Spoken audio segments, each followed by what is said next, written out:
Assalamualaikum. My name is Ahmad Fadzil bin Zolkafli and I'm from class AP2293C, and today I want to talk to you about a problem that affects not only our wallets but also the integrity of the fashion industry. I'm talking about fake sneakers or knockoff shoes that are made to look like popular and expensive brands. Okay, first let's establish the problem. Fake sneakers are becoming increasingly prevalent in the market, with some estimates suggesting that up to 90% of all sneakers sold online are fake. These shoes are often made with cheap materials and subpar construction, meaning they won't last as long or be as comfortable as the real thing.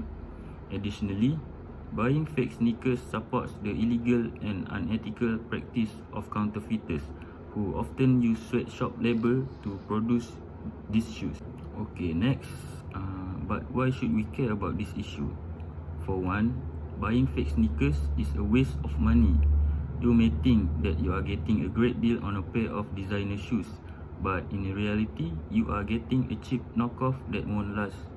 Additionally, by supporting the counterfeit market, we are also supporting the exploitation of workers and the erosion of the fashion industry. Okay, next, I'm going to show you some video of fake sneakers operation in China.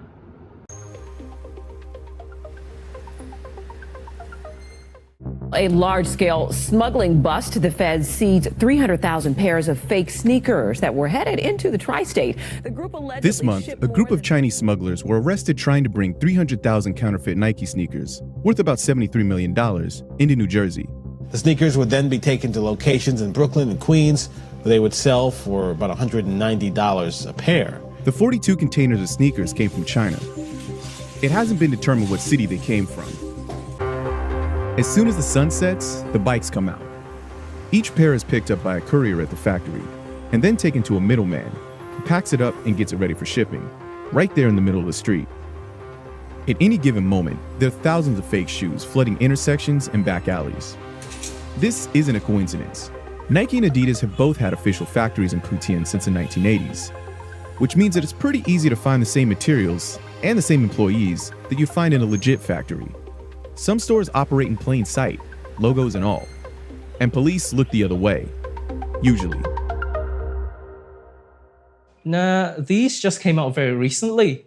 Really? Yeah, they dropped about a few weeks ago. What we have here is a replica of the Off-White Converse. How do you have a replica of these made if these just came out? If you want to truly make something that is very close to the original, you need a pair of the original shoes in order to cut it up and fully deconstruct. So people manage to procure a sample of the original shoe before they're even sold. So these are commonly called backdoors. And you've already got replicas ready to go? Yeah, we have at least 3 versions of this Converse being made. So this is one of the better ones, I feel. The Converses Chan is holding are part of a limited edition Off-White collaboration made by superstar fashion designer Virgil Abloh. They're one of the most sought-after sneakers today, and on the resale market, they go for up to $1,500 a pair. From the customer's standpoint, I'm sure they're very happy to get a much cheaper version of the shoes that they like. From your standpoint, you're making money. They're winning, you're winning. Is anybody losing here? Obviously, the first thing that comes to mind will be the brand owners. Sure. But I feel it actually helps to increase the brand awareness of a brand owner. So it's actually a win-win-win situation for everyone involved. Really? Let's say you're sitting across from Virgil Abloh. Yeah. You think he'd say the same thing? Virgil Abloh did actually mention something about replica once before. I love counterfeits. It's the best feedback. It's better than like a great review on Vogue. Like if it's working to the point where someone else can profit off that, that means it's really working. But that was Virgil Abloh last year. And since then, he seems to have changed his mind. This year, his company launched a multi-million-dollar lawsuit against companies who were selling counterfeit merchandise. These are replicas of the human races. So what's the matter with these? a customer probably complained that, hey, for $60, I expect that the edges of the embroidery must be clean and sharp. And, I'm not happy with this. I don't want this. But the biggest threat to Chan's business isn't lawsuits, angry designers, or even the threat of government raids. it's his own customers. They expect perfection in their fake shoes. And if they don't get it, they're just as vocal about their disappointment as they would be for a normal business. A single negative review can cost Chan tens of thousands of dollars in lost sales and tank his business for months.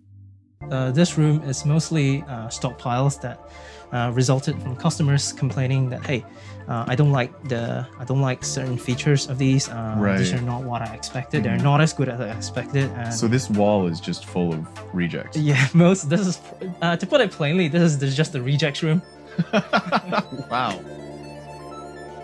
Does it ever frustrate you when you get, some negative message from some kid in high school who's freaking out because the stitching is ever so slightly crooked on their shoes? Yeah, it does. When you're wearing a pair of shoes, no one in their right mind goes up close to your feet and say, hey, that looks 0.5 inches off. I think it's fake. A normal person doesn't do that. All these things don't actually matter in real life. Are you a sneakerhead yourself? Personally, I wouldn't call myself a sneakerhead. Really? Yeah, footwear is something that is supposed to be functional. As much as I think that the shoes look ridiculous at times, it is my core business, so I'm in no place to judge anyone. So, as a consumer, what can we do to overcome this problem? First, we can be vigilant consumers. When buying sneakers online, look for red flags like incredibly low price or sellers with no reputation. Additionally, we can support legitimate retailers and brands rather than buying from counterfeiters. But it's not just up to consumers to make a change. Brands and retailers also have a responsibility to combat the counterfeit market. This can include investing in anti-counterfeit technology, pursuing legal action against counterfeiters, and educating consumers on how to spot fake products. Okay, lastly, in conclusion, fake sneakers are a serious problem that affects not only our wallets but also the integrity of the fashion industry. By being a vigilant consumers and supporting legitimate brands, we can make a difference in the fight against counterfeit products. Let's take a stand against fake sneakers and support the fashion industry. That's all from me. Thank you.